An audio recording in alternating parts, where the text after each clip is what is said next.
Oh my, what do we have here? A Kickstarter ending in a few days, and it's the first time that I brought this up on Toy Connections. Ordinarily, I'd say shame on you, Ken, but we've got the crew backstage. They've all forgiven me in advance for not sharing the links to the Kickstarter and everything like that, but it is in the description right now, and it's already well past its funding goal. Even as I look at the Kickstarter here in the background for this Animal Warriors of the Kingdom Primal Series 2, their goal was, and I had it all queued up, but it switched back to Canadian dollars. So $99,000 was the goal. They're at $256,000. But we are toy collectors. We'll never be satisfied until the very end, and we unlock all the stretch goals, which we've got a few days left. So let's see if we can give this a little bit of a boost here today and ramp it up to the eventual, oh my goodness, I'm normally more prepared than this, 66 hours to go. So just under 3 days left to go for this, if my math serves me correct, and my math isn't so good. So we'll roll with it for now. And you know what? I had not done a TKO live stream in a very long time, and I got the request from Brick Something actually saying, do you want to bring TKO live back April 14th or around middle of April? I said, sure. And then, of course, with the launch of Delta 17, which I'm not going to steal anyone's thunder today, we launched on Friday. So between that Friday live stream and this live stream, it was no live streams for months, and then 2 live streams on the same weekend. So I got my coffee ready to go, and we're going to chat some Animal Warriors for the Kingdom. So let's just start bringing people on screen. We got some of the champions of the Animal Warriors of the Kingdom, the people who, the word's not toe the company line, super fans. You know, I don't know. Brick, you tell me what your title is. My title is Head Shill #1. I'm so happy that you relaunched TKO just for this week to kick it back off, because this is, I was saying in the chat, this is my official live streaming home. First time I was ever invited to join a live stream. So I'm happy to kind of full circle this with some AWOK talk, because yeah, Shill is the proper term, I think, Ken. Well, you know what? I say wear the word shill with pride right now. Exactly. I'm no longer an reclaiming insult in this context, especially when you're reclaiming it. An independent line. And yeah, we just met less than 3 weeks ago? About 3 weeks ago. No. Oh no, something like that. Yeah, I miss it. I miss looking at toys. I missed hanging. It was you. It was Michael from Toy Habits. I got to sing it every time. And then Shiny Plastic People, Chris. And it was cool just kind of looking at toys. I miss that. I miss being in person doing that. But this is the next best thing. Let's virtually talk about toys that everybody should have on their shelves. So yeah, again, there's that shill hat. So absolutely. And you know, Gazz is on the ball. I mean, you know, we never been prepped for it. He's already got the Kickstarter link good to go. So we met a few weeks ago, although we'd already met sometime late last year. Yeah. And in your neck of the woods, November. Yeah. November 23, I went up to Vancouver, hung out with you. And March 23rd, we met you, Michael, and Chris came to. That's right. So in November, I hung out with you, and then got to spend time with that other, I guess, co-shill that's waiting in the wings. Yep. So I've got a request here. Your title. I promise it's not in the private chat, and the person who gave this title to you is not named Jason Benvenu with Spero Toys. He said your title is Intern of the Year is your title. Sure. Okay, cool. The year. There we go. Maybe the 4 Horsemen will hear that and let me go to intern for a day this year. I'm just kidding. Oh, there we go. All right. So the other individual, shill number 2 or shill number 1A, 1B, we met last week at the Vancouver Comic and Toy Show. Nice effects. I don't know how to do that. And he dropped me off some Ninja Turtles figures, and we chatted a little bit of AWOK, a bunch of other things. So Harley Articulated, Adam. Hey, what's going on, everybody? What's up, Co-Shill? I was intern of the year last year, and I got upgraded to employee. So you know, there's hope, Brick. You still got there's still I gotta be careful with the drinking. You made me spit my coffee, man. Thank you. Hey, I have to apologize to the chat. We were late because I was popping and swapping AWOK figures because they were too much fun for me to put them down. I lost track of time. All right. And I just had another write-in letter that says from the same dude that gave you the other title. He says, you're now the director of PR. So you got a promotion in the last 90 seconds. Hopefully, and maybe I'll get fired in about 68 more seconds. So we'll see. Something like that. Yeah, that's right. Backstage with like 1 minute left in the stream, I make my coffee. I sit down. I'm like, oh, no one's here yet. Did I send it right? That's okay. We all panicked and thought it was at 9 a.m. Pacific earlier. So. Oh, really? I was still asleep. No, because that's what I said. I said that in the chat. I was like, "Are you guys ready in 30 minutes?" And everybody was like, "No." Well, y'all were on with Toy Galaxy last night, and Matt had her a few nights ago, and about 10 other live streams in the last few weeks. So that was fun. Last night we did Toy Galaxy with Dan Larson, and then we jumped over to the Purple Gang Gang show for a quick pop in. Those guys are wild animals. And then I had a bite to eat, tucked my kids in, and jumped on to Oz's Clubhouse just to hang out. Not sort of a formal thing, but we ended up sort of talking a bit of AWOK and stuff too. So, well, if anybody 3 yesterday, we've got probably 3, 4 today.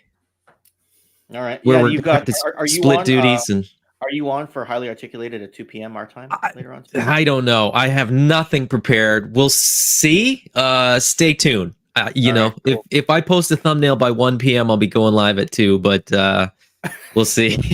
And if anyone does know Dan Larson, let him know that your buddies have another independent toy line that would love to talk. So anyway, as for Mad Hatter, I'll reach him myself. So we already talked. So all right. Nice. Anyway, and for the first time, we have the man, the myth, the legend, the owner of Spero Toys himself, with functioning internet, functioning microphone, functioning camera, which apparently was not the case a year ago. So, in addition to having amazing toys, he's now got an amazing home rig setup. Jason, bienvenue from hello. Happy Sunday morning to everyone. I hope I don't sound like a robot. Have I been butchering your last name, or have I been getting it right? So, true story. So half the family pronounces it bienvenue, and then the other half pronounces it bienvenue. You could tell which ones are a little bit more Cajun than others. So it's pretty funny. We're like, there's no A in it at all. It's bienvenue. I've just been simpling it as bienvenue, trying to like that'll work. Accentuate the French Canadian, because even though, but I know it's probably not entirely right because I didn't do very well with French. It's funny. Like, I like to do different accents, but I refuse to like say like French or Spanish or German words in the correct accent. I'll just say it in my normal American accent. All right, fair enough. Let's unpack that. No, it's only to aggravate. So it's not a lazy thing. It's just I want to be annoying. So that's okay. That's okay. Well, you're among toy collectors. We're already pre-annoyed going into anything we do. There it is. Usually it starts with price tags, and then it becomes hiding receipts from the credit card at home. Now you get to see the other side of the curtain. Yeah, today let's embrace the fun, because these toys are crazy fun, and you need to have them and be part of the fun and unlock some birds today, maybe some pachyderms tomorrow. Who knows beyond that? Yeah, I'm working away on raving right now. So we the plan is to drop it off to Danny tomorrow morning, who's our product photographer. 1/6 is the glamour shot photographer. So we'll probably be sending stuff over to him after the Kickstarter is over. But awesome. Yeah, we've been having a great time. It's been such a pleasure to do this press tour. Brick's done an amazing job scheduling it. And Adam's done a fantastic job on the back end of the Kickstarter. And we've all had a great time being on the podcast. So I think we're officially past the mid-marathon point. And now we're noticing little bumps throughout the night. We had another little bump. So that was pretty awesome. I think we're all kind of anticipating Raven getting unlocked at the end of the day. Yeah. So the timing will be great. We'll have him painted by the end of the day, and then have some really cool photos. Hopefully, tomorrow, Tuesday morning. So. Well, Raving unlocks at 260, and you're at 256 something right now. So yeah, we're really flirting with it right now. So. All right, unless Adam withdraws his all-in epic. There you go. It's always that's always fun to watch that. It's funny, in the early stages, you get a funny, like, Kickstarter is a funny beast, because You get that first day that you get a ton of backers, and it spikes. You get a couple more days where that curve is pretty nice, and then it kind of tapers off a little bit, and then you get this weird thing where people are adjusting pledges, people are canceling and like repledging and all this kind of stuff. Right. So when we look in the back end, you know, this Kickstarter color codes, we can look at like everything that happens, right? And it color codes it, like green is like an increase or a new pledge. Purple is a comment. Red is a decrease in a back or a cancellation. And it's like it's totally random for like 3 weeks, 4 weeks. The last couple days, it's all green. It's all moving in the right direction. Like people are like, okay, I got to get this locked in now. I was looking last night and I was like, oh, the color pattern is dramatically changed in the last couple days. So it's all good, man. And we're still sort of, you know, I don't think we're crazy in thinking that like we're on the verge of getting to Mamba, you know, like the bird's going to unlock probably today. And then you've got sort of that Sunday night where people are kind of sitting down at the end of the weekend and they're like, oh, shoot, yeah, I got to get my backing in. And then Monday, Tuesday, we're going to have big days. I'm sure of it. We'll unlock the other birds. We'll probably unlock that ox as well. And then we're right there. We're right there on the edge with the elephants. So come on. Whoa. Hey, real quick, let me, I want to acknowledge we've got another contributor to this campaign. We've got in the chat Gritty Chunk, aka Utama Prasta, artist extraordinaire. Dude, what's up, man? What's up, Animal Warriors of the Kingdom, the comic book work, the packaging art, the concept art that we see. So just want to acknowledge that. Good to see you. I saw as soon as the Gritty Chunk jumped in the chat. It's, hey, Utama, how are you? How are you? How are you? I'm like, oh, all right. I'm going to pull up that chat. Dude, he's fantastic.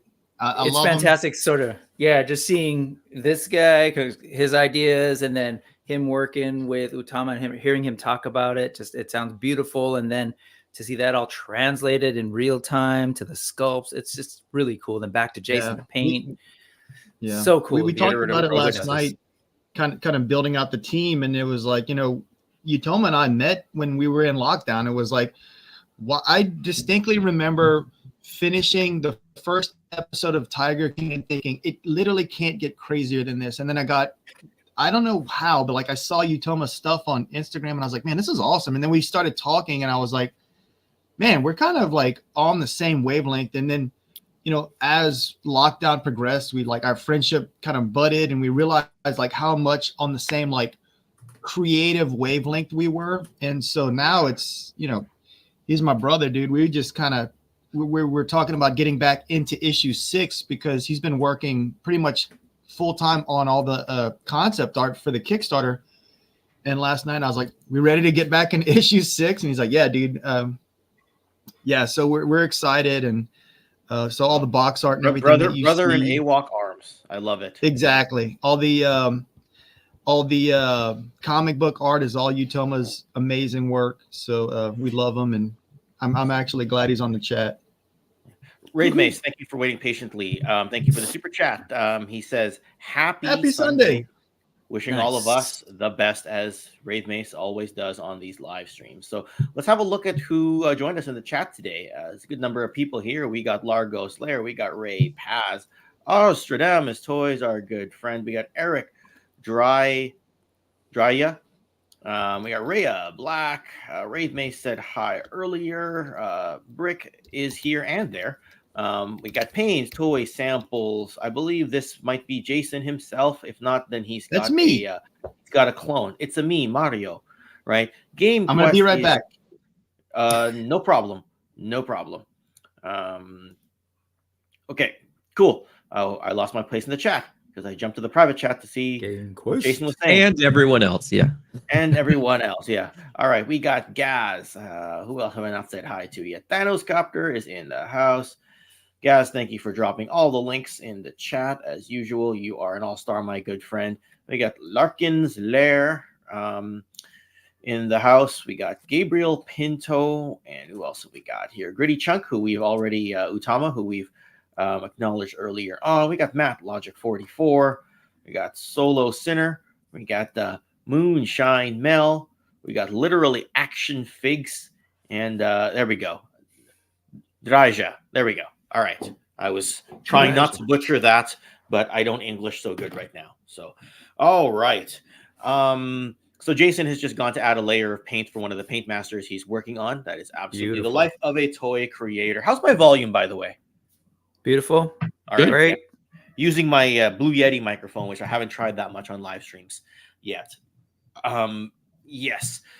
Well, I mean, did we want to get a little bit of background to this, or did we want to just share screen? So you got a Blue Yeti as well. Sponsored by our own wallets. Yeah. Or credit cards. Yeah.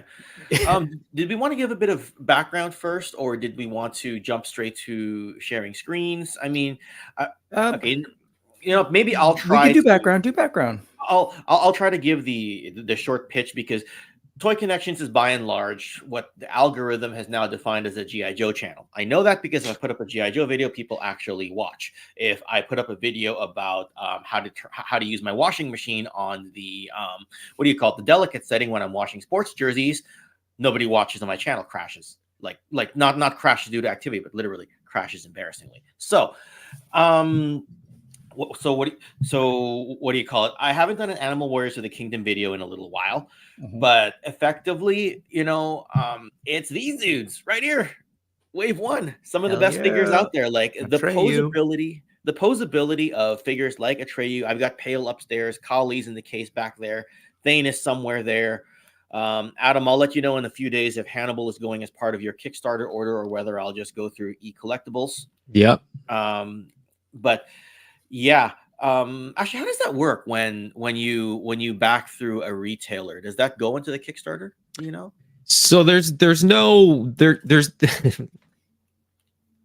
sort of set thing. Basically, the way that it works is the retailers have the opportunity to essentially back the Kickstarter, and they do it, you know, however they want, and then we sort of use that credit towards an order and work it out in the back end. So we don't necessarily know what their pre-orders are. It's more so they might adjust based on orders, but it's a bit indirect, is what you're saying. It's a bit indirect. So, you know, the retailers are contributing, you know, funding towards the stretch goals and things like that, and that money does count. But there's no, like, if you place an order for a figure, do they bump their contribution up by, you know, that price? We can't really control that. We just ask that they sort of get involved. Yeah. I gotcha. Okay, cool. But, you know, Wave 1 is still available in some places, right? So. Yeah, and I will say this, you know, back the Kickstarter now, because there's pretty decent quantities on Waves 1, 2, 3, and 4 hasn't even landed. So you've got some time to kind of recoup.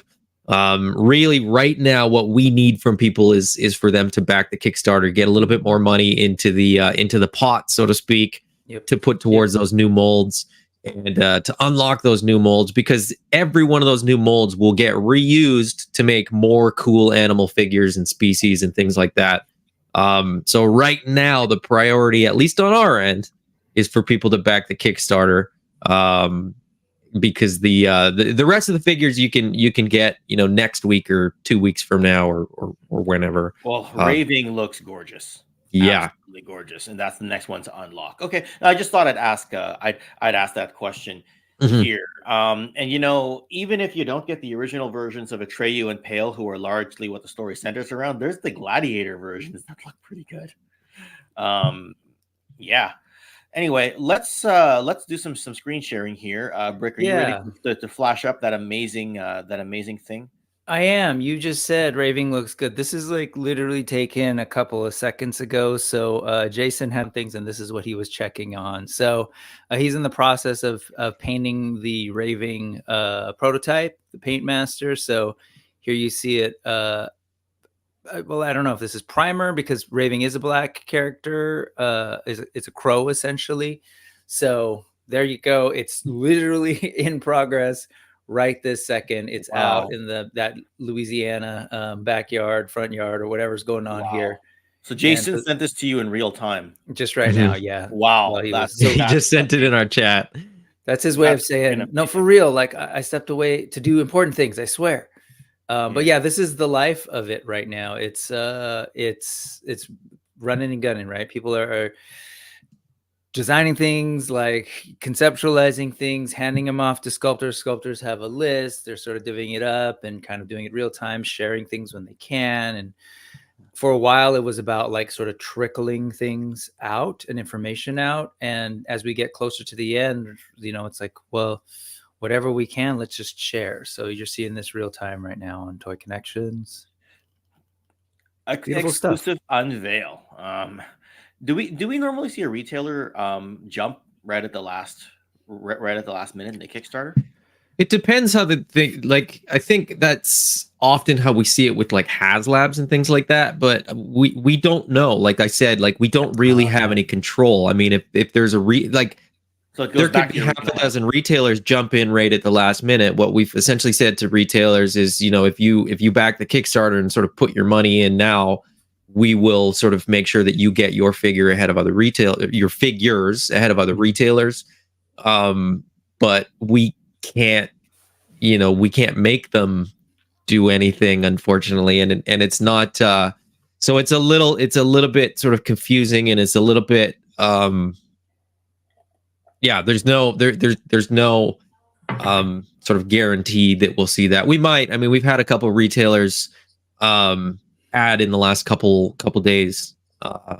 So we'll see. Hopefully, I mean, hopefully there's a little bit more. Hopefully, because it's sort of the end of the Kickstarter, the retailers will potentially, you know, see more pre-orders and more interest and more people reach out, and then, you know, it would benefit them to back it. But yeah. Awesome. It's complicated. Okay, so it's like it's like a relationship. It's complicated. Yeah, at the end of the day, it's not automatic. So it's not like every time you place an order on, say, BBCS, it calculates in. It's going to be up to them to manually go over and say, okay, we've got this many orders. We're going to reflect that in our backing of this thing. But truth be told, they also have the option to be like, okay, we'll put in some of those now. We'll wait. We'll place another order for additional figures after. So it's up to them if they're going to properly necessarily reflect what all the pre-orders that are happening now. That said, like, we know people, like, choices are important and people go to their retailers for all sorts of reasons, but definitely backing the Kickstarter directly is that way to just make sure that money's driving up those numbers so that we can unlock everything. As I said before, like, we're in Uncage the Birds mode and then shoot past that to get some pachyderms. So we've got 2 more days. Kickstarter ends early Wednesday morning. So really like Tuesday night. Tuesday night is the end. We're not staying up to like, we're going to talk about it on Tuesday night, cross our fingers. Hopefully some people are still putting in orders before the morning. But yeah, we're saying Tuesday night, please get your orders in. Give us a good sense of where we're at. So hopefully we can do that.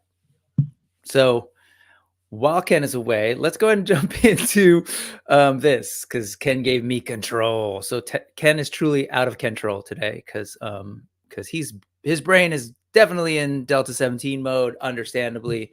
Let's talk AWOK. This is where we're at right now. I don't know how reflective of this is. Is this accurate?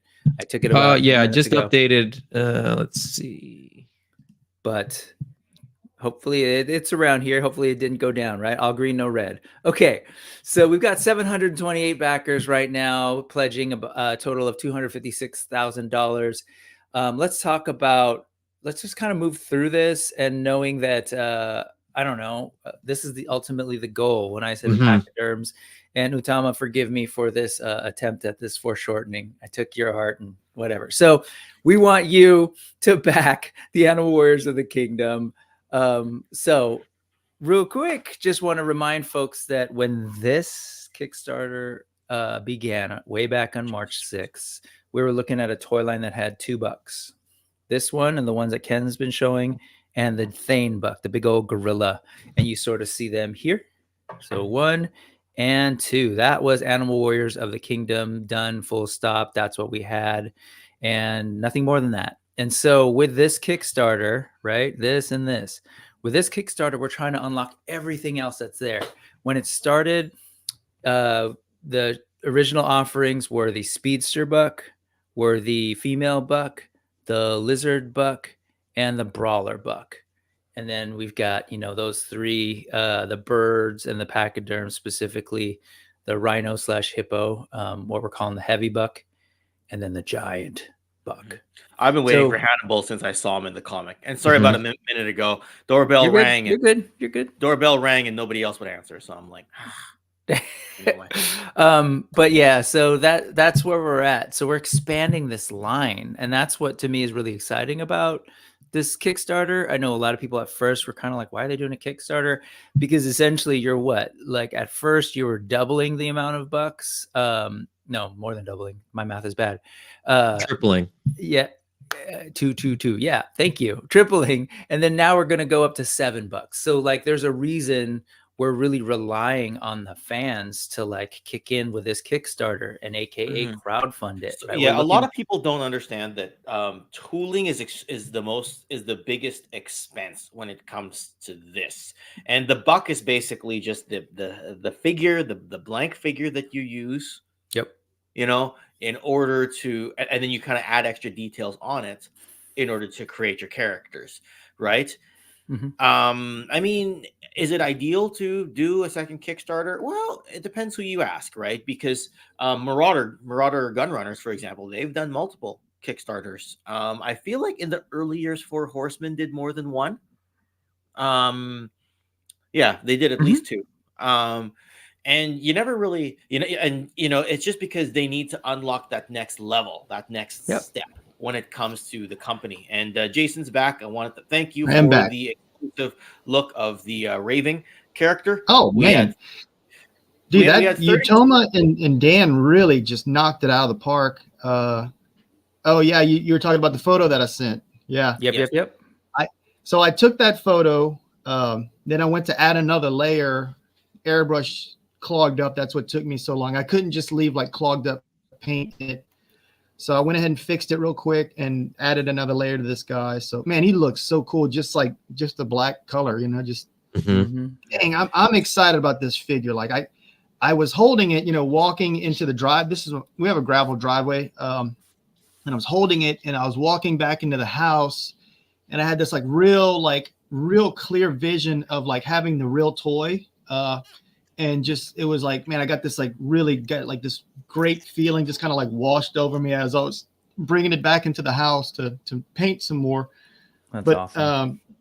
While we're looking at it, you'll notice that his articulation for the torso is similar to the female articulation. So he's got, he doesn't have the, I'll call it the Marvel ab crunch, the Marvel universe, Marvel Legends ab crunch. He's got more of the cuts right under the pecs, diaphragm, right cut. where the rib cage starts. So that's one of the things is we want to do the correct articulation for the right kind of figure. So we really felt that was the right direction for this particular body type. So Jason, to that point, is that more of like a ball joint? The other one's sort of a ratchet. It goes forward and back, but this will go sideways as well, correct? Exactly. It's going to have a really good range of motion. It's not going to have as much, but we still retain the dip instead of the swivel at the where the torso meets the pelvis. So that will allow for a really, really great range of motion. And we obviously wouldn't have swapped them out if it meant that we were going to sacrifice too much range of motion, because we feel AWOK's really known for that great articulation. But and all that. Exactly. It still looks so good in flying poses where he's kind of I can't wait. I'm trying to think of how to explain it, but you can kind of curl him, you know what I mean? Like the wings out front and sort of punched with the gripping feet, because he's going to have gripping feet. So you're going to get him on a stand, get him on a flight stand, and he can be fighting with his feet while flying. Man, it's going to be so much fun to get these birds. And with that butterfly, because that butterfly is still there, we can get a little bit of that, throw the arms back.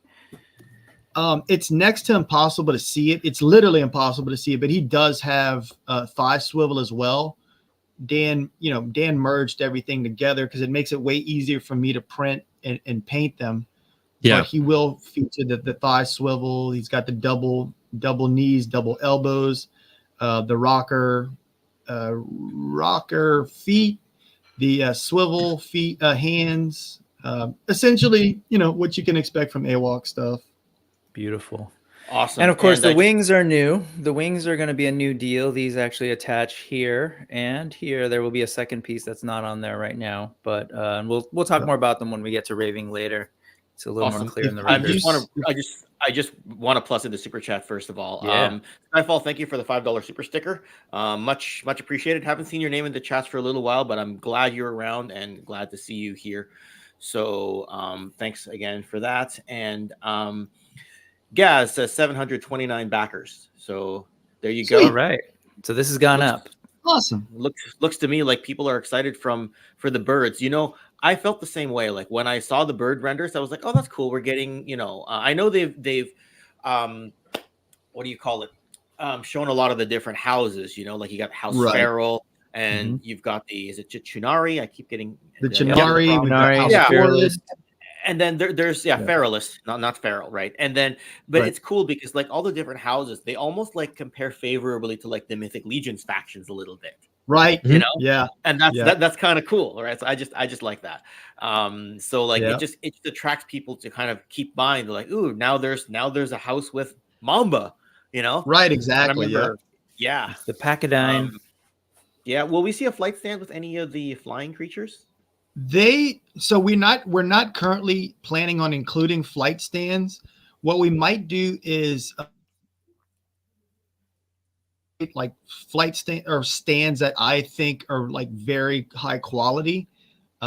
There is this hexagon shaped stand that I am a big fan of. I can't remember what it is offhand, but it is on Amazon. But we're trying to pack in as much like accessories and stuff as possible. So it's one of those things where I'd rather not skimp out on like weapons and stuff in favor or an additional head in favor of the stand. But you know, maybe in the future we might wind up doing stuff like that. Keep in mind that the birds are a standard figure. They have, you know, alternate heads. They have the extra gripping feet. They have the wings that are removable. So there's more packed in with the birds already than with anything else. So to add a flight stand, we would either have to change the price or sort of sacrifice something that comes in that pack. And as Jason said, like flight stands, like I literally have a box of flight stands. Like you can buy them 10 at a time off of Amazon for and that's what I do. Bucks. So exactly. And so it's kind of one of those things where not everybody's going to use a flight stand either, right? You like. Right. They should, because they're awesome and they're fun. And once you get a couple flight stands, you realize why people have flight stands. But everybody has a different preference, whether you're using like the Gundam ones, whether you're just using whatever cheapest one you can find off Amazon. The Hasbro one's pretty decent, believe it or not. My personal favorite, there's a SH Figure Arts version that works really, really well. I can't remember what it's called, but anyway, there's so many options, and it's one less thing for us to have to make too. So right, exactly. Yep. Yeah, that alternate head with the I just call it the Raiden hat. Yeah. Thank you. I know we've been trying to figure out what a good term for it was, and I'm just like, I don't know, like a straw hat. I don't know, you know. Raiden, Mortal Kombat. Yeah, exactly. Yeah, I think it's a great great place to start here, because this is really what we're shooting towards right now. A couple more orders. Did I just trying to something for the line? we're trying to we want to get here to the birds. This is what needs to be unlocked. So I think it's a great place to start. You can see I love the detail of the hand, the different talons, hands that are going there. And if folks didn't catch that, all the birds are going to come also with gripping feet. So in addition to these wing attachments that you don't see in this render, but you will see in the next one, there will be gripping feet. And I believe from last night, let's see, do I still have it queued up here? Yeah, we do. Here you go. We shared this yesterday for the first time on Saturday Day Live with Hedgehog Action, Jonathan. So that's what the same articulation. Same articulation as the other feet. So you'll have like the rocker. I'm super excited about having him, you know, posed flying with the weapons in his feet. I mean, full disclosure, I just looked at the bottom of the feet, like literally just now when I was taking photos, and I was like, whoa, Dan, like it's hard to see in this render, but like he's got like the little, the texture of the bottom of the bird feet even. So it's a really impressive figure. And I know it's our figure, so I'm obviously biased, but you know, just looking at it from like a toy collector, it's just like, oh my God, like Even if I was not aware of Animal Warriors and I saw this figure, I'd be like, oh yeah, this is a no-brainer. Add it to the collection. So I keep trying to be, objective and unbiased, but it's so objectively, like these are pretty damn good action figures. Right? So I mean, come on, and what's fun is, the public we haven't reached like household name yet, so right now everyone that's backing it and that's knows about the line is getting in on the ground floor. It's kind of like, I remember as a kid seeing the Ninja Turtles at the mall, and then, picking up, I had to pick my first, I could pick one figure, and it was like Raphael or Leonardo. And I was like, I like blue better, but I'm going to get Raph. And so like, I equally like those two. But anyway, long story short, the cartoon came on like maybe like, very soon after that or before, I can't remember. And all of a sudden everyone knew about Ninja Turtles. So, that's the kind of thing we're going to exist. for. And then one day there was a commercial. That's how it worked. Right. Exactly. And we absolutely love the community that the Four Horsemen has built. We want to encourage customizers to be making 3D parts for this stuff. Adam mentioned yesterday the rabbits having like new ears added on with earrings and stuff. And there's just a ton of potential for people to do their own thing. And we really encourage it and love to see the community starting to form and rally around the AWOK line. Absolutely. And we got a question here. Solo Sinner, first of all, thank you for the $10 super chat.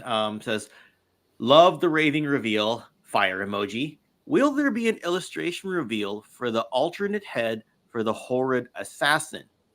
Planning the final wallet assassination or assault. Visuals will help to make poor decisions.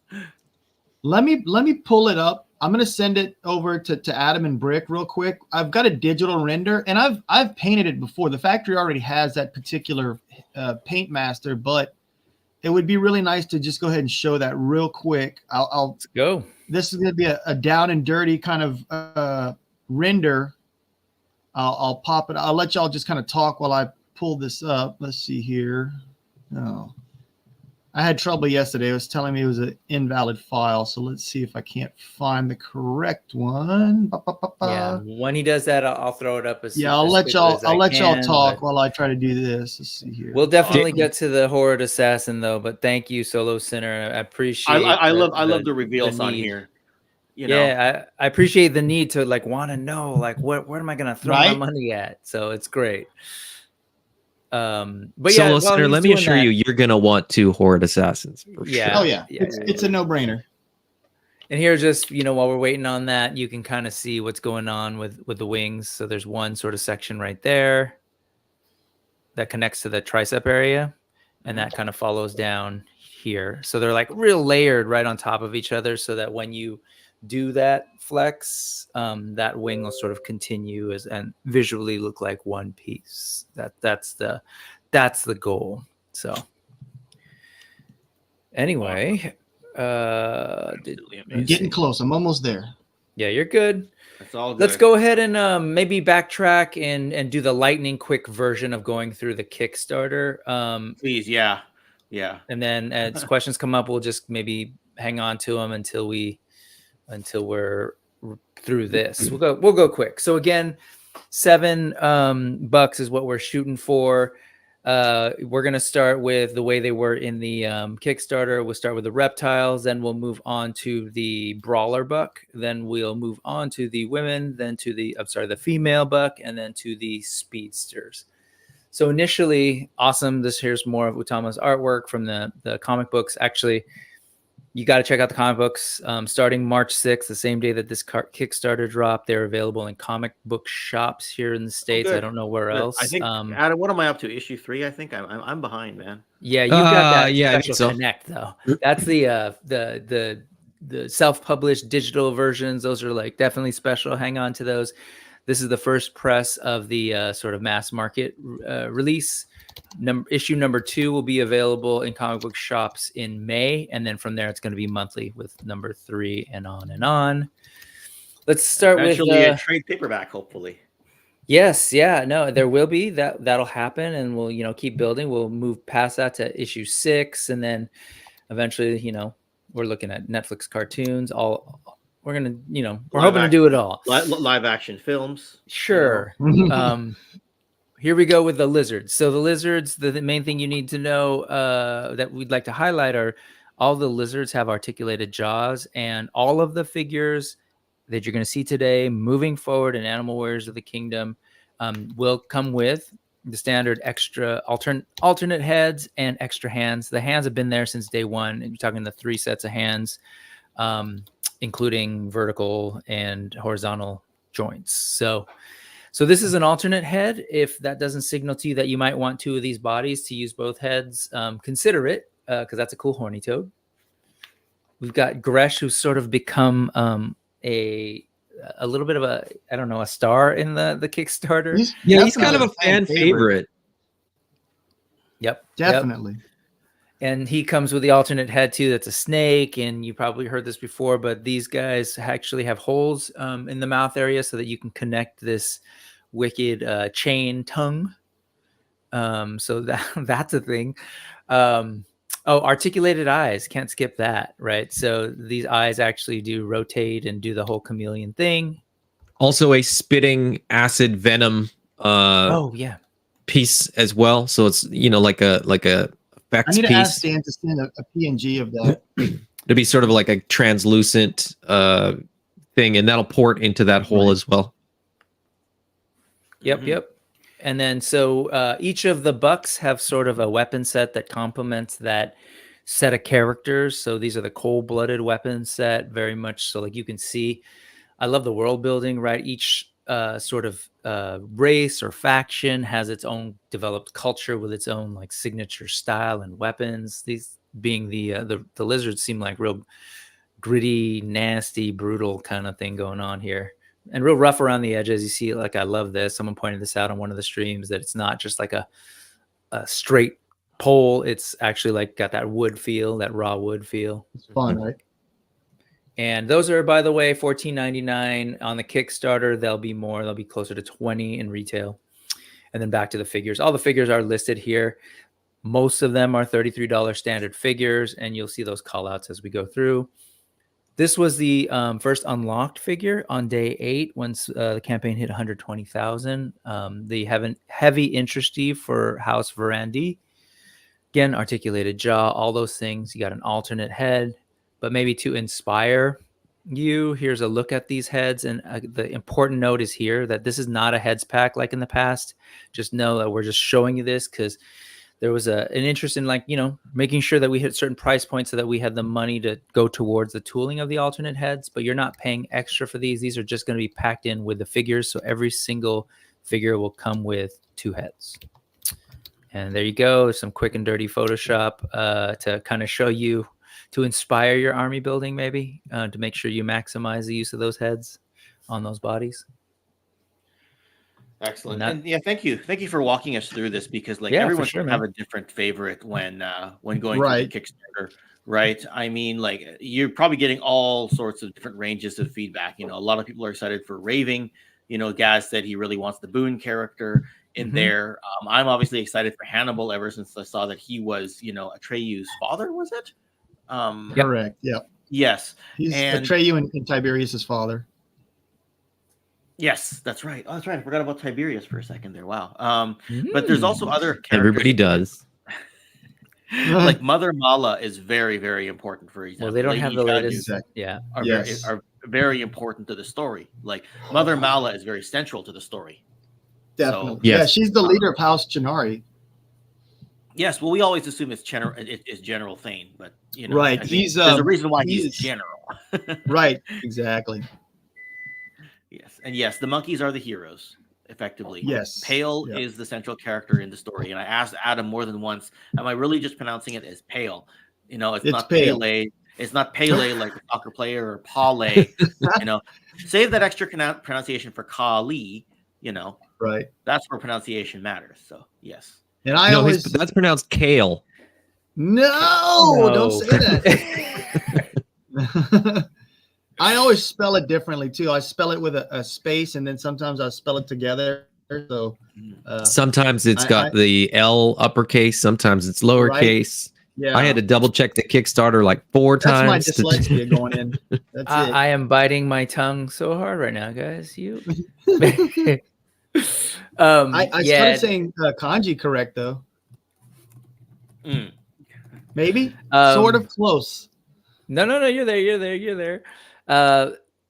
Yeah. So there's the lizards, and then from there we move on to the different buck. But I don't know if it makes sense. Were there specific questions around lizards or anything y'all wanted to chime in on? Well, the one question that we kept getting like after last year's PowerCon was Hannibal's legs looked really short.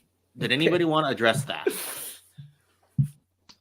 They're actually the same length as the other figures. I think what makes it look short is there's a slight perspective. So it's like there's 2 things going on. One, the upper body's so big that it almost makes the legs look short. And then the second thing is it's not being shown. It's not being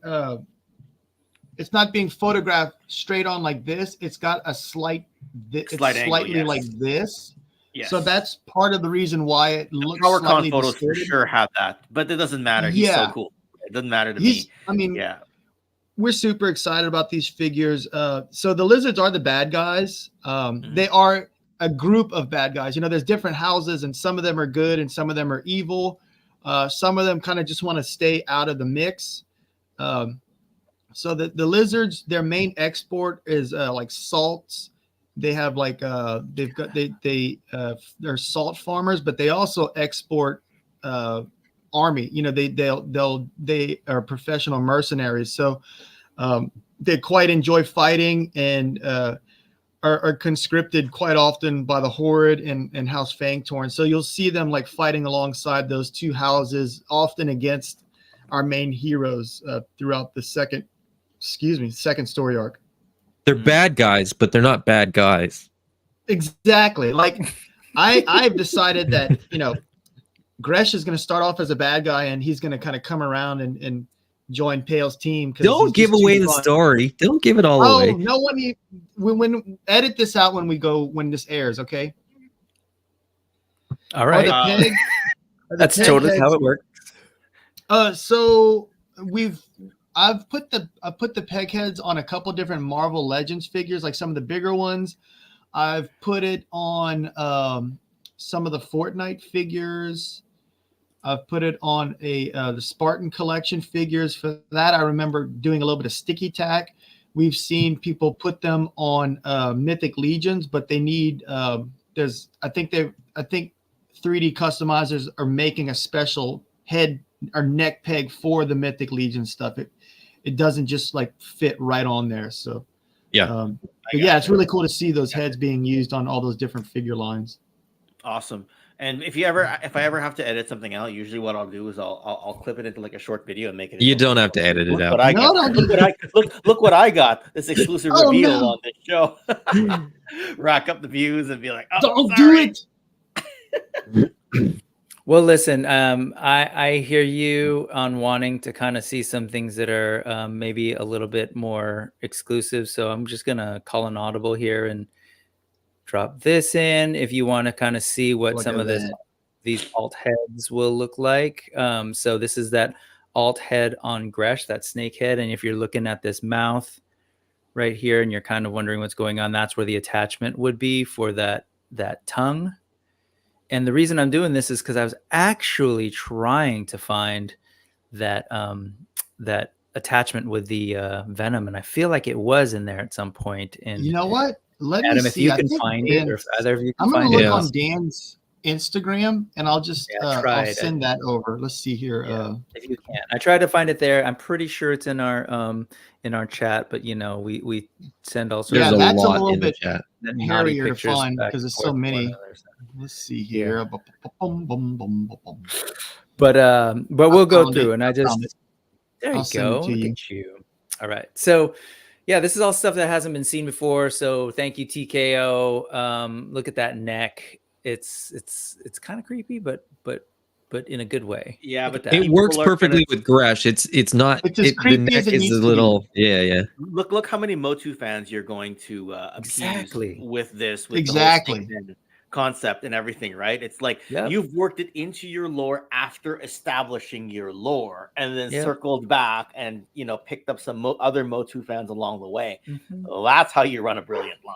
And the way it's constructed, these neck pieces too, like if you're familiar, that'll move forward, and you can get a little bit more of a straight look with that, pulling that head back. The articulation on these things are so good. I can't say enough of that, as people know, and people can attest as well. So, and while we're at it, oh my god, this is true. What do you call it? Doesn't Savage Crucible have a Conan type character? They have a Frazetta license. That's it, right? They have the warrior with it looks awesome. Imagine that with the snake heads. Like all of these. I know I'm gonna be mixing and matching them. There's that attachment, and I'm assuming it's actually intended to be translucent, right, Jason? It will be translucent, yeah. It's like an acid spitting thing. Imagine that coming out of that, and that's just gonna be amazing. But if you're feeling real creative, you gotta consider this: the chain pegs into that handle, right? But it unpegs to peg into the mouth. That acid sort of spitting thing would also fit into that handle. Yep. So you could effectively have like a weird acid sword thing. If you want to get really into that magical stuff, you could photography. Yeah. Emerald Knight Photos, are you listening? Because I'd love you. It could be like a green flare, even like like you said, like in photography. If you lit it from the back, it would look really cool.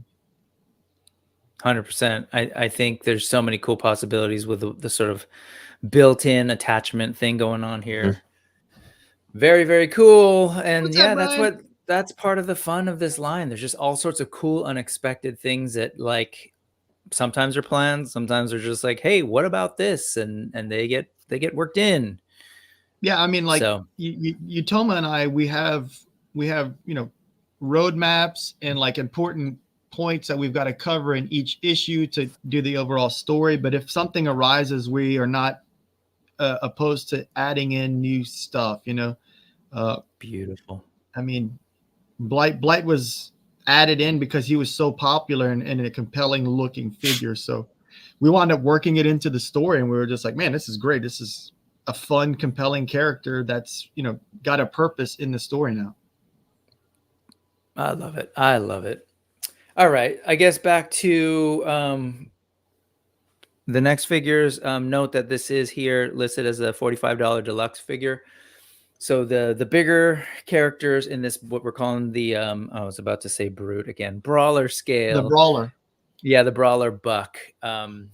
We've got Hannibal. We've got Kali Prime. Oh, look at this guy. I love it. And I love that guy. Got the bone crusher weapons that are sort of associated with all of this buck and these characters. And then unlocked in this sort of section was Grimes, the pirate partner to Boone, who we'll see in a little bit. Again, alternate heads is true for these figures, just like the others. The alternate hands is true. And you can't really see a ton of it. You can see it more so here, but it's going to have the same articulation scheme. And there's you got the butterfly that's kind of in there. If you can kind of spy it, it's there. And then I don't know if you guys want to talk about what that cool innovation with the head, and to make sure that these little long hair pieces don't get in the way, because I know that can be sometimes a little bit of a bummer for those of us articulation junkies who like want to see these things move. Yeah. So that those longer hair pieces are essentially a shawl or a scarf that's sitting and resting on the trap area, right about here, right where near the shoulders, and the head itself is totally separate from that. So you'll probably have almost, I'd say a 180 for back and forth. You'll be able to look up pretty well and then look down as well. Does that make sense? Mm-hmm. So yeah, we definitely thought about that. Arlen figured that out. I don't want to take credit for that. So you can expect Arlen's a really nice, brilliant sculptor. He really is. Yeah. They're all fantastic. So all of that is a separate piece. Let's just say before he started his own line, we had conversations on our end with 5x5 Toys to talk to Arlen and be like, hey, you want to do some work for us? Oh, wait, you got your own line. Darn it. We're a bit late to the party. Man, I can't wait to show off his other stuff. He's making some really cool stuff. But yeah, we'll definitely be on to hype it up whenever he reveals it. Awesome. You remember? And you can do you remember kinda the name see- of? Do you remember the name of Arlen's line? I Is don't know. Is that if the it's- one with the skeleton like astronaut kind of thing? Yeah, I didn't know if he showed it off yet. It's Space Zombies from Mars. Yeah. He's shown some of it out there. There Okay. were Yeah. cons and yeah. So, and then here you get the sense of where the actual alt heads are. These are the alt heads, but you can get a sense of how that's separate from that sort of like extension scarf or shawl piece that Jason was referencing. So you're still going to be able to get that front and back and that left to right, side to side kind of thing going on, separate from the extension hair piece in these two guys' case. So, which I think is really cool. I think it's just real thoughtful, because to me that signals that that Spero's recognizing like, hey, we know that people love the articulation scheme on these, and that's definitely a strong point of the brand. So I just wanted to highlight these guys side by side. I wanted to see this comparison shot because it's hard, because you all work with the brand more or less every single day. When I see Kali, I'm going to myself, I'm like, oh, do I want a version 2 of the character right away? So seeing this, Yeah, really you do. Right. you know what I mean?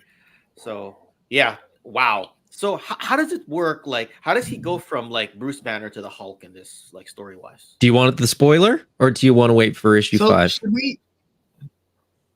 Let's Let's wait wait for it. issue 5. Let's wait for We'll issue talk Don't about spoil it. Yeah, we'll talk about it after issue 5 is out. Let's do that. It's Yeah, very because hard we're- not to want to spill the beans. I can tell you. I what. know. Jason Well, knows. We'll just Yeah. rub that in a I little know. bit more. Okay. No, So- I think it's worth the reveal, and Yeah, it's I worth think the reveal. The comic has just landed again in March, and then number 2 is coming out. So let's let folks come along for that ride, and then we'll see what happens at the end. Because yeah, issue 5 what's- is both the you know- ending of that first arc and the setup for the next. So Exactly. And Awesome. in this image, you see that the shield is plugged into Kali Prime's arm gauntlet, but we're going to have a handle as well. So if you want Kali in his conquest armor holding that shield, you'll be able to do that as well. So we tried to make it to where some of the accessories would cross over to existing figures. And all the lizard armors go on the pale buck, so you'll get a bunch of different armor to kind of like add on to that as well. Okay. Awesome. Yeah, I've been wondering if I missed something, No. but okay. The good thing is it hasn't been told. It hasn't. And you know what? Everyone always asks questions to the independent creator / creator team and say, can you tell us this? Can you tell us that? It's really hard, because I can speak from experience now, especially over the last few days. You want to reveal more, and you're like, And it's true. I better not, because Yeah. first off, the worst part is something could change. And then somebody says, well, 18 months Right. ago or 24 months ago or 36 months ago, you said this, right? But also, like, maybe the surprise is more important than revealing it early, More Right. fun. So, I think so, and I'll say with a line, like we haven't even gotten through half of what's available on this thing. So it's like, it's not as if we don't have plenty of other things to talk about, and that's the fun, weird place that we're in with this Kickstarter, just because it's so vast. And I want to stress really that, is. and that's why there's the need to really push and unlock these things, because all we're doing with all these unlocks is just getting things into our hands as collectors faster. and Exactly. one of the things that people, I think the people watching have begun to appreciate this now, is just how much goes into the development process. Because just looking at 3D renders, 2D designs, sketches, and everything, the story, that takes a lot of time in of itself. But trying to book the factory time, and then I don't know if either of you know the answer of this. Maybe Jason will know when he gets back. But like, even when you get like factory samples in hand, how many rounds are there? Right? There's your T1 test shots, right? The early one. Then there's your engineering pilot. Then there's your final engineering pilot. Each of those may have more than one revision on top of that. So you could get, if it's new tooling, minimum 3 rounds worth of test shots / pilot figures. If it's a repaint, you might get away with 2. If it's a complex figure, you might have 4 rounds, right? Yeah, we've been, to the best of my knowledge, but I mean, Jason would be able to speak to this better than I could, but he's just gone to put more paint on the figure. To the best of my knowledge, like working with the team that he's got has meant that, you know, there hasn't had to be that many revisions. I mean, you know, Utama's designs have been awesome. Arlen and Dan are some of the best sculptors out there. They're really good at sort of catching things that, you know, will or won't be able to be made. And then on top of that, you know, from sort of the project management side of things, Dave is an absolute legend. And, you know, so a lot of times, you know, that can be caught early and not sort of delay the process, because all of those guys are just so good at what they do that literally, like, they sort of correct the problems in the process. And so by the time it gets to the mold and by the time the factory sees anything, it's almost ready to go. You're talking about project manager Dave, right?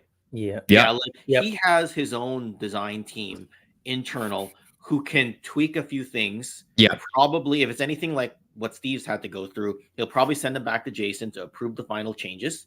Yep. Because they have to come out of the molds a certain way.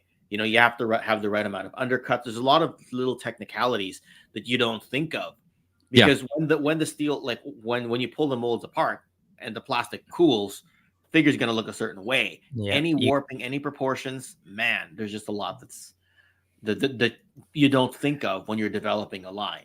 There's a ton that goes into toys that most people don't realize, and there's a lot of people behind the scenes who clearly have experience and can take a lot of the guesswork out if you've got the right people in place. And I think that's AWOK's lucky to have that. A big part of unlocking bucks at this point, right? This early in the process, because you have to keep in mind that we're looking effectively at about 3 waves of figures. So the reptiles and the brawlers will be first up, and we're really hoping to get those out by the end of the year. The females and the speedsters would be after that, so that would be sort of spring-ish of 2025. The elephants, pachydyne, and the birds would be end of 2025, or maybe even 2026 early on.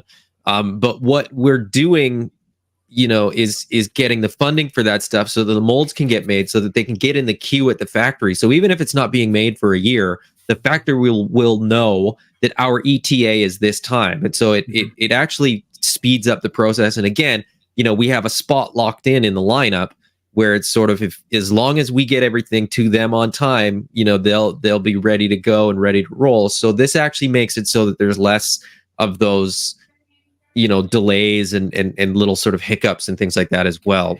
And you also a lot of people to add, sorry, Rick, to add your stretch goal unlocks as well. Because I think that's what they're saying, is that, like, you know, think of like these factories. One, people don't realize that there's a finite number of factories, and there's a lot of people making toys right now, if you haven't noticed. And so folks are competing for factory time, and every time you want to do something in a factory, it takes setup, it takes all of that fine tuning, adjusting. So you're really like, if a person's working at, like, oh, they're working on AWOK right now, well, that's kind of what they're working on, and they're focusing on. Everybody kind of has to wait. So if you think of it like I used the restaurant metaphor the other day, a really fancy restaurant, you show up and you're like, oh yeah, I have a reservation for 6th grade. Is your whole party here? Well, we're not ready. 2 of us are here. We're waiting on the other 4. Sorry, we're putting somebody else ahead of you. So unless we have all of this stuff ready and we have the funds and we're like, no, we're ready. Look, we've planned these couple of waves out, these things that we're ready. We're good to go. The factory can go, great, AWOK, great. I'm plugging you in here. Here, you're ready to go. No one else is going to jump ahead of you because we're good. So by doing all of this, it's what Adam just said. Like, we're locked in with the restaurant. They're going to serve us when it's time, so that we can all eat.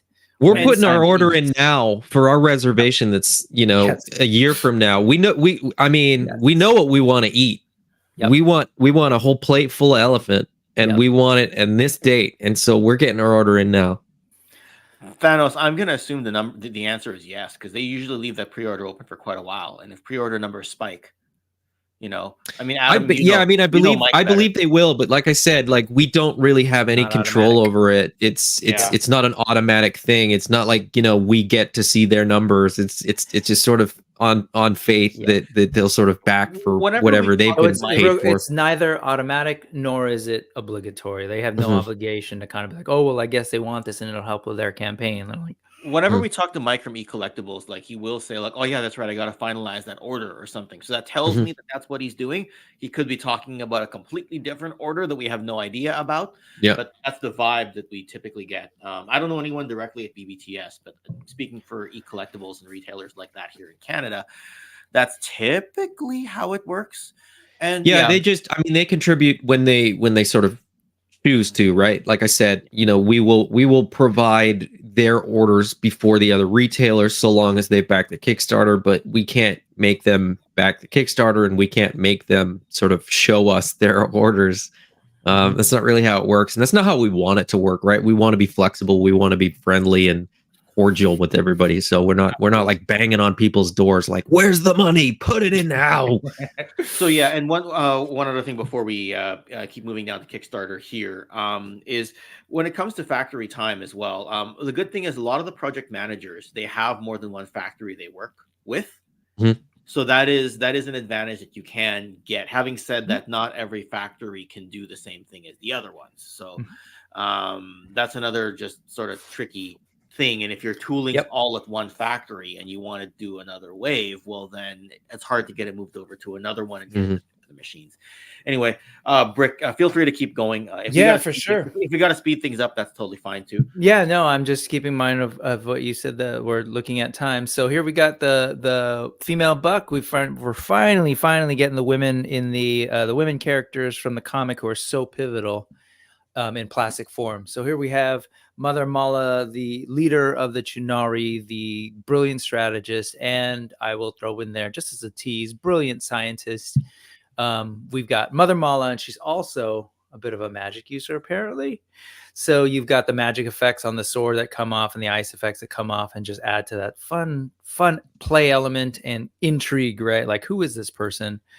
Then we've got on the other side of the fence, Jadu, who's working with the Horrid, working with Kali, bit of a mad scientist herself. And I'm absolutely in love with these sculpts. People were wondering before, just to highlight, these also have, they're pinless, just like all the other ones, and have that butterfly joint, have the same articulation scheme. This is definitely going to be more like the bird that we were just looking at with the diaphragm and the joint at the pelvis. And so here are the weapons, which are super cool. I believe the technical term that Jason is calling these are the pushy knives. And the arrows do come out of the quiver. And here is Jussa, who is the unlocked figure, female figure in this line. You can see the alt head here. And I think it's always a cool note that this is a tribute to his grandmother. Which I think is just fantastic. She lived to 104, is that right? Yeah. Damn. Yeah, Sorry. Jessie Bienvenu lived to 104, and she was a lion with a mohawk. So this is... there you go. And what's really cool about these is, again, highlighting a little bit of that lore. So you can see the alt heads for Mala and Jadu definitely just have a lot more intriguing story elements. And we can go ahead and sort of show the renders of that, the full body renders of that with that alternate head from Mala looking awesome. And you can again see the butterfly here a little bit more. Gonna get that nice range of movement. You've got some more renders all around. And here we go, that paint master, which just so beautiful to me. Love the eyes. There you go. I don't know. And I was just fawning over the details of all her clothing, and you can tell that a lot of like attention to detail from the whole team went into this.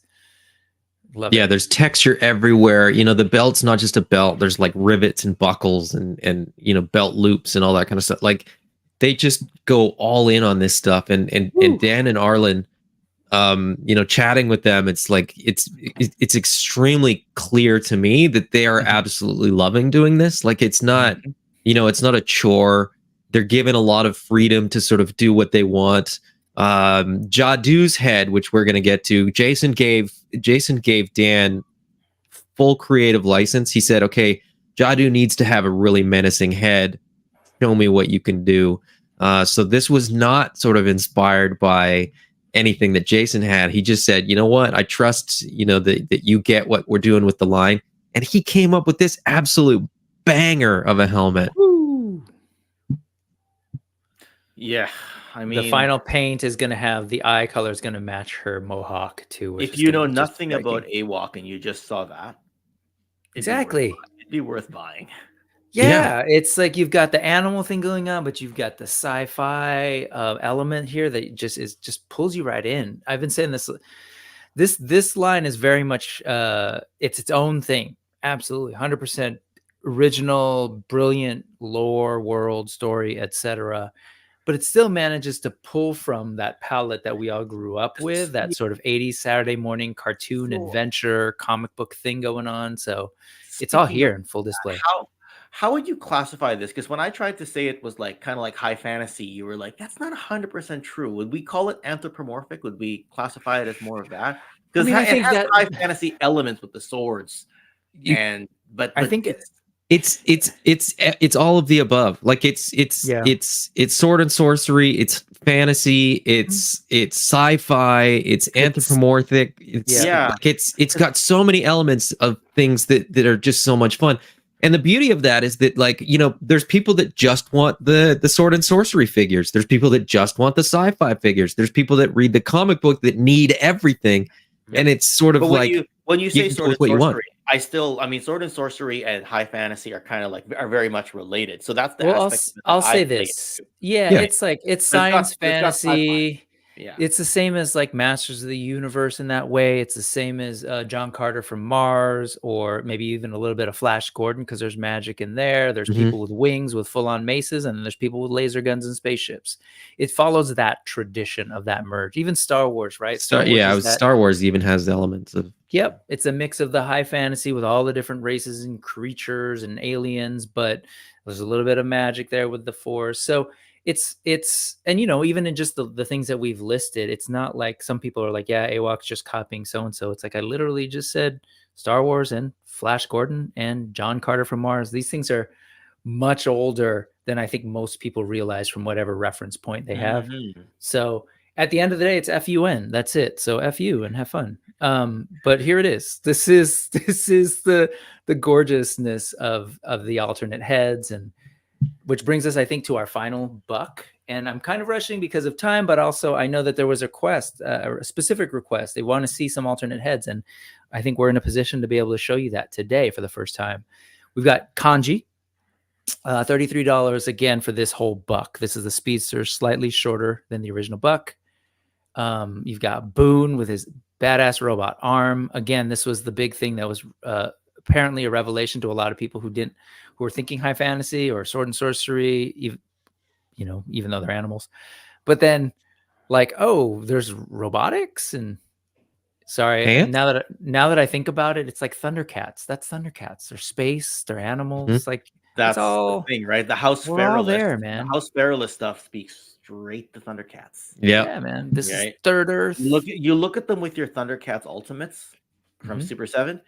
And they got more articulation, but they fit well. There's differences in the House Feralist dudes wear armor and everything like that, whereas the Thundercats are a bit more barbarian-esque, but it's still, it all kind of works together, right? Yep. I mean, you could fit in with the mutants, right? I think it's you just depends which figure you're talking about. That's true. I was just talking about the heroes. You're right. Yeah, man. All sorts of creatures on Third Earth, and especially if you go to that 2011 Thundercats, man, I think that there's definitely some beautiful connections there with what's going on in AWOK. But still, AWOK is its own thing. And here you go for the first time is the alternate head for the Horde Assassin, a very different looking simian than the first head that people have been sort of seeing. Which is what all you've really been seeing. Here you go. Is this guy? So, again, this is an army builder. Like you have two very different looking hoarded assassins ready to go. There you go. That one. So this one has dreadlocks. It's not immediately sort of obvious in because the sort of gray scale of the sculpting. But you know, the hair is sort of more defined than that once it gets painted and highlighted. So yep. Mm-hmm. They're there. You can see them. You can see the locks here kind of coming together in the back, and still want to go like that to him because he's so cool with that scruff. So how does Boone work as a character? very well.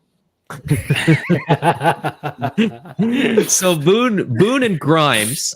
So the Fox and the Hound are sort of pirate partners. They have an airship. Oh, so that's on purpose. The Fox and the Hound's actually on purpose. Well, that was just sort of a happy accident. Boone and Grimes, you know, are what they are. In the original comic book, they were slightly different species. But now they're a fox and a hound. He's not a hound, he's a bulldog, but still it works. Right. But they've kind of got like a Han and Chewie vibe too, because you got sort of at least in my mind, and I think sort of Jason has sort of confirmed my suspicions that like Boone is kind of the fast talking, you know, wise guy, and Grimes is kind of the big gruff, like he'll just bang you over the head. He won't ask you questions. Right. He'll just Yeah. So Jason, the one thing I wanted to ask is how many rounds of test shots / engineering pilots do you and Dave normally go through? Is it so they do like a material test, which is usually when you see like that kind of mix and match plastic. I haven't seen anything that's like wild colors because usually it's like the fur, but it might be like mixed with like white or something like that, just to kind of make sure that all the materials are correct. And then usually I don't see another like round of stuff, you know, once that's approved. I usually see like a color sample, but there's like, it's missing all the deco. So like you'll see, what's it called? Like the, our Jaguar Aachen. I saw like a just like all yellow fur and then all teal armor. There was no like accents or anything like that. And then they'll do a paint sample. So that's 3 right there. And yeah, so it's usually like 3 different iterations of the of prototypes. Okay, so I wasn't going crazy because for Delta 17, what we do is we have the unpainted one, and then we have the first colored one, which our project manager, I don't know if Dave uses the same terminology, but what our project manager calls the engineering pilot, you know, which is, I guess, is kind of like an advanced test shot. And then he has the final engineering pilot. But even within those, they might have 2 rounds depending on what you need to tweak. What you need to change. I'm hearing a very similar process to you because we haven't had the crazy colors yet. Because my understanding with the crazy colors is they run those because that's the plastic color that happens to still be. They just had exactly. It on hand, right. But if they don't have that, then they just have the blank, like, you know, creamy color. Test shot. So okay, I gotcha there. It will be different. So those crazy colors from what I've sort of gathered, just sort of talking to people. I don't know. I'm not involved in that process. But the crazy colors are for companies that are effectively using the same factory to make sort of another run of things. So like we're not making, you know, like our stuff isn't sort of the next thing every time in the factory. So they're reloading with the correct materials. It's just uncolored. Those crazy colors are because they're using the same materials from one wave to a next. If that makes sense. I gotcha. Okay. No, that's kind of cool. Yeah, you know, the whole pre-production process could basically be its own conversation. And I love totally. Yeah. I'm trying to get people on board to have those conversations, but audience, those guys don't want to talk. They're like, no, I just do this stuff. So yeah. Awesome. So I just wanted to highlight, that you see here the articulated ears for Kanji, and so that'll be both on the original head and the alt expressive head. And you know, we've been talking about it, man. I would love to see a point where we get more customizers and sort of third party, like the little sort of cottage industry of people producing their own little accessories and stuff. Hey, Gridiron Studios. Exactly. Yeah. Like, you know, that and every awesome. place doing stuff for Mythic Legions, Cosmic Legions, like to see that potentially happen with this line would be amazing. So I just see an opportunity here with these ears. Like, give us the floppy ears, as was mentioned earlier in the show, the chopped up ears, the pierced ears, have at it. 2 ears tied back in a kind of like top knot, whatever. Yeah, I want to see that. Yeah. So, and then, you saw these. I think a lot of people, I remember the last couple of streams, people saying, hey, yeah, Teenage Mutant Ninja Turtles. Like, there's also that sort of like that vibe going on with this line too. And of course, color. this was, the Spectral Pale, the translucent glow in the dark figure that is limited. Is a limited edition figure. People love it's currently limited to 1, and I have it. But everybody backing the Kickstarter has the opportunity to get one as well, or 5. It's a cool novelty figure, and you've it's got not a novelty figure. Can you take that back? Yeah, sure. Just an awesome figure. There we go. And we've got the Gladiator Pale as well, which I've been like, oohing and awing at, right? Because it's just that color scheme and the Gladiator look. I know that's not part of this Kickstarter, but it just suits him. Yeah. You know what I mean? As you get to know the character of Pale, it's like, yes. Anyway. Yeah. And so just a note that this is a $40 limited edition figure, even though it's using that original buck. This is limited to the Kickstarter. So to get to the Kickstarter and then later to in-person events, conventions, etc., and maybe any other specials or maybe giveaways here and there. But if you want this is something that you want to jump in on that Kickstarter now in the next 2 days before Tuesday night. Because even when the backer kit is then sort of reopened after all the original backers are done picking their stuff, the backer kit will eventually be open and used sort of as a pre-order spot for people who didn't back the original Kickstarter, but this will not be there, and definitely none of the prices, all of the prices will be at retail at that point. So just trying to push folks, man, like, you got 2 more days. If this figure interests you, if any of these figures interest you, if the figures that we're about to see, because none of these are currently unlocked, interest you, you need to help us unlock them by going in and backing right now, which I think brings us to like this notion of uncaging the birds. We spent some time already with Raving, so I'll kind of move past him and get to this gorgeous character in Merrill the Bard. Just the colors alone, I think, just speak to the beauty of this line that I don't necessarily see in some of my other favorite lines. It's got a lute that transforms into a bow, not a separate piece, one piece that transforms. You do not get 2 loots. You get 1 loot that will convert into a one bow. Loot. That's a good point. Transforming loot bow. I said transforming, and Ken popped in because he's a transformer.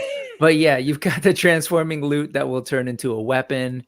He's got this awesome, like, old school flask, or what do you call this thing? There's a word for it. But yeah, I call it this is gonna be like a little a wine skin. Isn't that what it technically would? I think so. Yeah. You can pretend it's water if you want. Whatever makes you feel better. I think it's going the same way as Raving, where we see this and then we see the 3D render of it, or the prototype or the paint master, and you go, whoa, like that really came to life. Yeah.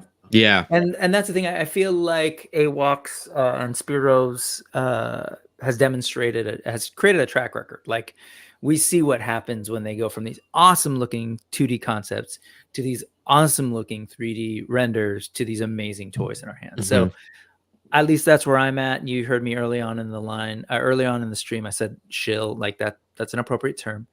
Where want to see all of this AWOK shill on a t-shirt. Look at all that clothing. So that's cool. We'll get to this on the other end of things. If you've got a dark edge in you and you like to play with death, you've got Scathing the Necromancer, who that hood is. Actually, we forgot to mention Raving will have soft goods for the first time in the line. Oh yeah, he does. He'll include a poncho. Working with Harker Studios on that, and then here we've got more of that plastic sculpted hood to fit perfectly on Scathing the Necromancer. And you want to talk about that alt head plan that sort of came up during the process of these live streams? I don't remember. I wish I knew who mentioned it in the comments, but they were like, it was Game Quest. It was Game Quest, Austin M, and there was a third offender in the group, but I can't remember who the third one was. Was it Solo Sinner? I'm not. It might have been Solo Sinner. Might have been the third. They started campaigning, pun intended, for like a skull fitting over the head, and we were just like, I love it. That's cool. We're gonna do it. So his alternate head will have like I don't want to call it a skull helmet, but for lack of a better term, it'll be a skull that is molded onto the head. Excuse me. Mm-hmm. Yep. So you got the bone whip, which was a topic of conversation before, and now we're talking bone masks and real boner. So there's a theme moving going on. We've got the 380,000 mark. We will unlock Brutox, Chieftain Brutox. Yes. Whole completely different house in the Animal Warrior Kingdoms. He was teased in episode 1 using the same buck as Hannibal and Kali Prime. Love this guy. He's a Carabao from the Philippines. No, I don't know. That's what I've been saying. Either way, he's badass. Look at his face. So good. Will be wonderful to see that. That's going to be a really imposing figure. I'm predicting. Absolutely. Yes, the width of that head, the horns. Whoo. And then here we go. We know that people love Mamba and want to see it. I guess what we now need to see in the next couple of days is how much love there is out there for Mamba. So we need to rally the troops, gather the tribe, do whatever you need to. This is the biggest buck too, isn't it? It's huge. It'll be like 10 inches tall. It'll probably be about 6 inches wide, shoulder to the shoulders. Like he's gonna dwarf Thane. Yeah, there it is. I was gonna say he's gonna dwarf Thane, right? Oh yeah. I mean, this looks like it's gonna be in the height of the giants from Mythic Legions, but then have a bit more bulk to him. The ogre scale was sort of the reference. Jason and I were sort of talking about, well, how big will he really be? And I took a picture of a few different figures that we have available to us that are not AWOK and sort of use them, and that's exactly the figure that I used. A Rakagor to the top of his head is about 10 inches, so he'll be sort of give or take the height of an AWOK ogre scale, or an AWOK, a Mythic Legion's ogre scale figure, compared to that Lexion is about 6.5 inches tall, so you're looking at 3 inches taller than a standard figure. I'm a bit of a connoisseur of big figures, so this one I'm waiting for Mamba. I feel a bit bad here because I timed the stream that we'd have 90 minutes and that would get us through Mamba and a wrap up, and I completely forgot about the reveals of Zwar and Vitus, or Vitus, however you say his name. Vitus. Yeah. We got 3 minutes, so we got it. Here we go. We can do it real quick. Here's some Mamba. Through it. You want to see more Mamba in your life? You want to see what Mamba might look like on the side? These have not been shown. We got more than 3 minutes. I'll extend it a bit for cool. This hasn't been shown on streams yet. Just want to share. This is concept. We don't know exactly what's going to happen with the ears and the trunk or the horns yet, because there's talk about articulating the ears. Definite talk about articulating the ears. Thoughts about figuring how to do that for the trunk. But hey, wait, there's more. There's Zwar, as you said. More to back up General Mamba in battle. So we've got this Pacadine officer, awesome looking rhino with a cool tattoo. And you know what? We haven't seen this yet either. So let's just go. Let's go. Let people see. Look at that. This is what we're talking about. And is his buck going to be the same size, like closer to which character? No, it's another new buck. Brand new. No, but I mean the scale. I mean the scale and size. So this again it'll be slightly bigger than Thane. Oh, there it is. Okay, sorry. For some reason, you're good. He blended with Mamba for a moment there, and I was like, okay, yeah, I get you now. There you go. So little bulkier, a little taller. The heavy buck, if you will, next to the giant buck. Man, so good. And that's what he's going to look like from the side, which I find particularly intriguing to kind of know how that neck might look and how that head will look. And there he is from his backside, because the backside of rhinos is cool. We've got Vitus, the hippo, looking really cool, intimidating. That's the top. That's the high end of what we're trying to unlock at 470,000. And we haven't seen this yet either. So let's go ahead and do it. Like, we've got 2 more days. Let people know. Go check out the Toy Connection stream, because there was other stuff on there. We've got the hippo from the side. We're talking about that mouth opening and closing, so you can kind of see what he's got going on with his big old blocky teeth. Yeah. That last 24 hours is going to be wild. Yeah. It definitely, and wild is a perfect way to capture Animal Warriors of the Kingdom, I think. So I guess in the closing, so confirmed. Sorry, Thanos. You're gonna have to bust out your paints to get that tramp stamp in there. Soul Center, thank you for the super chat. Says Spero team, you guys rock. Skullhead for the win. Toy Connection, so much. small super chat to buy a few more minutes of time. The message is important. Well, that's just we're gonna run a few more minutes extra. He literally is buying your time. He's buying your time. Yeah, that's hilarious. The reason why I time the live streams a certain way is that like it's a bit more digestible for people when they're driving to work the next day. But it's not a firm stop time. We're talking toys. You know, some people are boring too, and you want to get the video over with. So noted. So on that note, let's not us. Adam goes not us. Stream I mean, other people. Yeah, no wrestling talk for Adam. No, and me. Thank you. So there's two of us here. So stop it. Right now we've got. Let's talk about the deals. There are definitely two attractive packages that are part of the Kickstarter. There's the all-in package shown on the left, and then the epic all-in as of yesterday. I don't know where we're at right now, but so far those are all the things that are currently in the epic all-in. Let me explain. The all-in is basically everything that was officially offered at the beginning of this stream. What's not shown here are the weapons packs. So that's a part of it. And then on the right, you'll see all these purple things. This represents the epic all-in as of unlocks currently from, we're about $3,700-ish away to unlock, adding something on the right. So when I say add, what that means, the difference is this is all the stuff that was there originally. As things get unlocked, they get thrown into any epic all-in backings. And what that looks like would be this. If we get through the end as planned, all of these things will be part of that epic all-in. So if you're wondering, well, that's gotta costs like a ridiculous amount. We're trying our best to break it down with this. So scenario A is that the regular all-in package.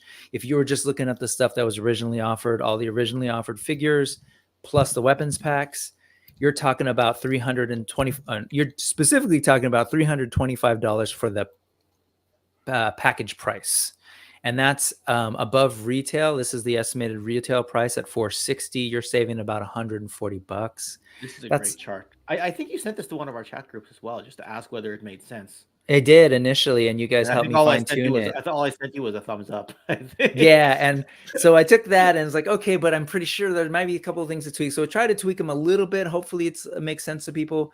But this whole thing is this is the all-in package. If you're wondering about this is just for some reason, if you're like, I don't like deals and I'd rather just buy every single item at the Kickstarter price, cool, you can do that and you'll still save money.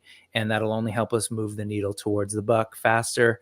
And but hey, there is the all-in package. If you're interested, that's there and you can go for that now. The epic all-in package is what we're talking about here. And please, I want to stress that this is all based on us truly hitting that 470,000 and unlocking everything. So you're going to have to do some math. I appreciate that about Dan Larson yesterday. He's like, I'm not going to do it for you. You're going to have to do some math. You can figure out what the best deal is, but we want you to understand the concept. And the concept is that if you do the epic all in and everything is unlocked, let's go here. If you're like, you know what, that's cool. You gave me a package, but I don't care. I'm going to buy every single figure and pay every single Kickstarter price on my own. Cool. That'll cost you $919, which is still like $919,000 on the Kickstarter. Yeah, absolutely. Might unlock. Do that. No one's going to stop that. Yeah, we'll look at that airship for you. And then when you get to the epic savings, so you're talking about saving still a lot of money there over retail. But if you actually go with a package, right? We're offering that. If you just take it off the Kickstarter prices, we're saving you about $200+, but you compare that to retail, and now we're talking saving you $425. Again, it's like, it's savings, but what this is the thank you. This is the, we acknowledge that this is truly crowdfunding. We're asking people to believe in the line, to look at everything that's been done so far, to look at all this work that we're showing you here, the concepts, the renders, the paint masters, like recognize that there's a lot going into this. There's a lot of love, and you reasonably trust that these products are going to be dope. Then, hey, you know what? We're going to give you a return on that investment. Like, we're going to give you $424 to go spend on more AWOK or any other thing that you want to, because you are saying, I believe in Spero, I believe in AWOK, I love these toys, let's go make them. So that's the deal. And I've said this before, like, I've never seen that kind of deal on other action figures, even if it's like go in with the all in. Like, this is a crazy amount given back to the collector. It's a real thank you for like getting in on the ground floor and helping us quadruple our parts catalog. So we are happy to do it. It is, like Brick said, it's almost like a wholesale discount, for these Kickstarter backers.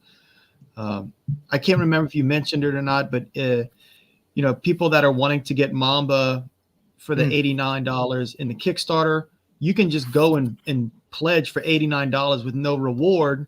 And that way, if you don't have to worry about it unlocking at the last second of the Kickstarter, you'll just be rolled right into the backer kit survey after the Kickstarter, and you'll have access to that figure at the discounted price.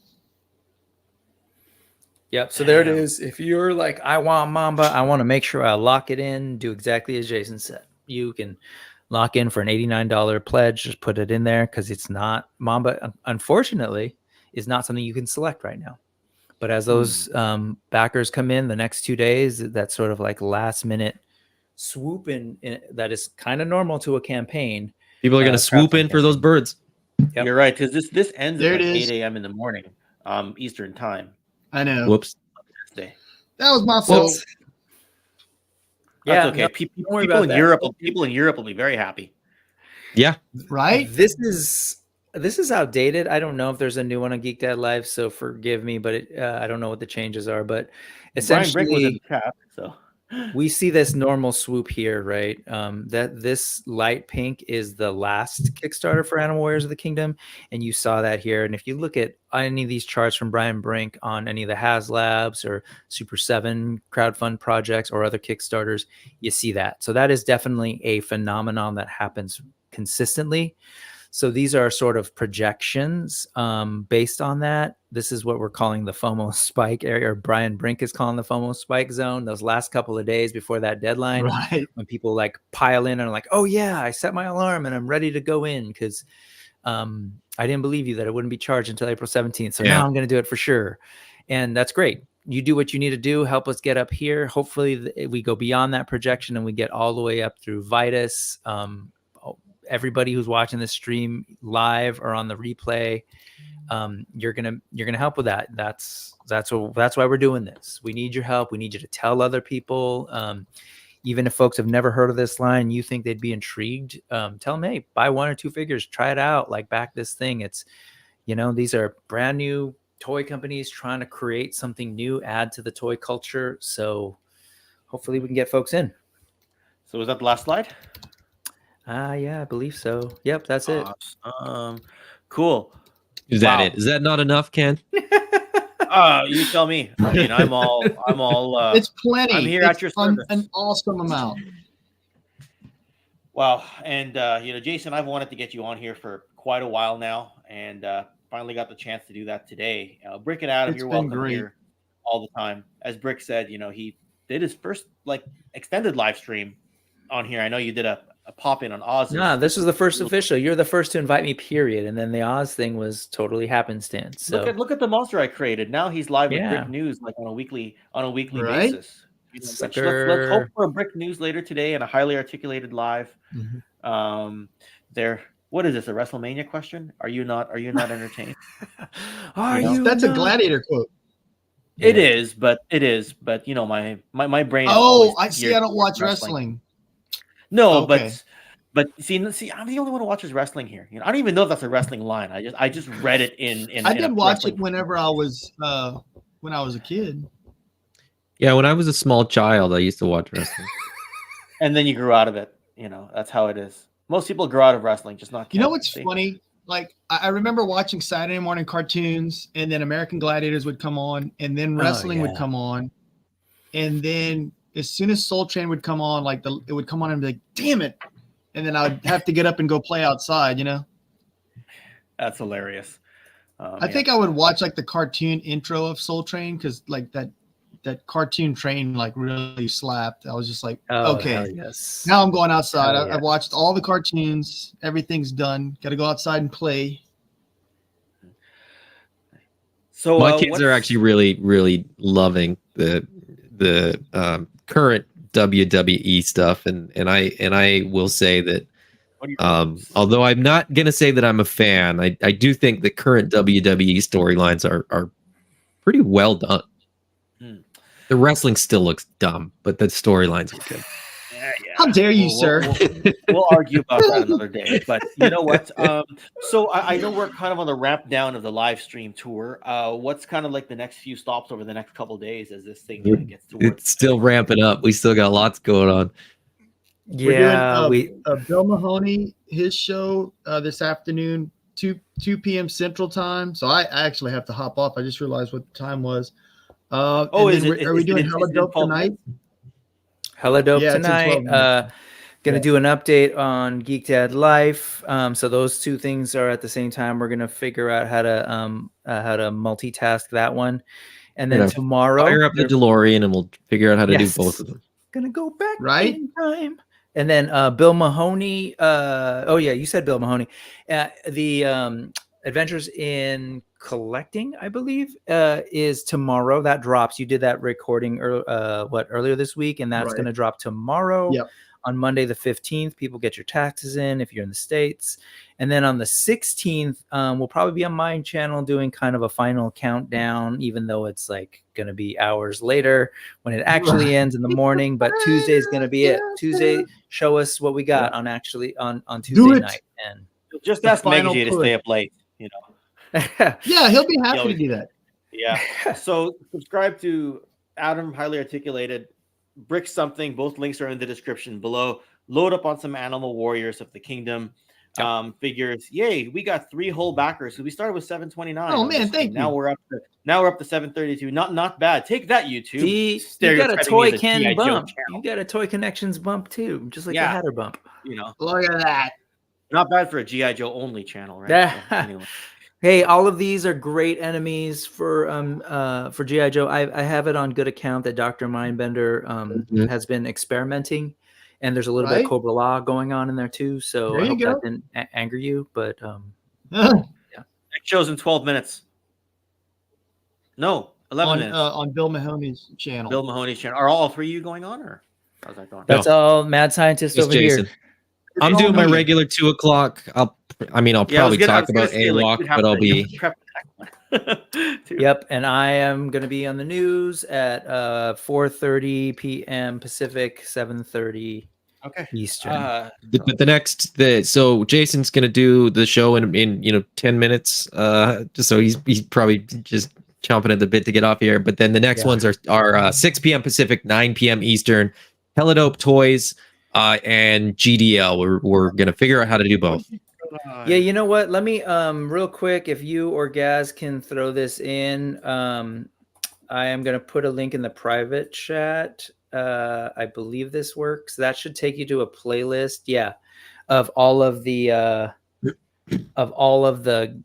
live streams that we've been doing, and the link to the next one will be there in just a few seconds. If you reload, it'll be there. So it's there. So if you go to that bit.ly/gather the tribe, and you can see the whole 30 of them. Tour. You can see the tour. Wow. You know what I'm gonna do when we're done? I'm gonna calculate how many hours we did. Right? Well, you're an hour. By the time we stop this, you'll be at an hour and 45 or so. So all All right. Well, all the links are in the description. I don't have an outro set, so if somebody wants to just start rapping, going full gangster rap, go for it, because we're just going to end the stream abruptly.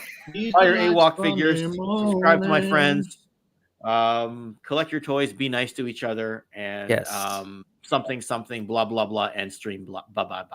WWE. Bye. Thanks everybody.